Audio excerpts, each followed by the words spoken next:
জ্যোতিষশাস্ত্রই একমাত্র পারে সমস্যার প্রকৃত উৎস খুঁজে বার করতে। কোথায় আপনার শক্তি এবং কোথায় আপনার দুর্বলতা সেটা আপনাকে জানাতে।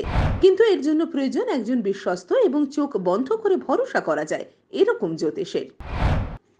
বহু পুরস্কারে পুরস্কৃত শ্রী অরূপ দে জ্যোতিষ জগতের এরকম একটি নাম, যার বুদ্ধিদীপ্ত পরামর্শ আপনার জীবনকে দেয় অর্ধেক শক্তি এবং সমস্যা সমাধানে তার অভিজ্ঞতা আপনার ভাগ্যে ও জীবনে সুপরিবর্তন নিয়ে আসে। তাই মাঙ্গলিক বা কালসর্প সমস্যা হোক অথবা জীবনের যে কোনো কঠিন সমস্যা, সঠিক পথ খুঁজে পেতে আজই যোগাযোগ করুন পরম বন্ধু জ্যোতিষী শ্রী অরূপ দের সাথে। রয়েছে অনলাইন কনসালটেশন পাওয়ার সুব্যবস্থাও। সঠিক মার্গদর্শন আপনি পাবেনই, এটা নিশ্চিত। বুকিং এর সময় সকাল 10টা থেকে দুপুর 1টা এবং বিকেল 5টা থেকে রাত 8টা। আমাদের ঠিকানা টবিন রোড, উত্তর কলকাতা। বিশদে জানতে বা অগ্রিম বুকিং করতে কল করুন 7439606997 এই নম্বরে।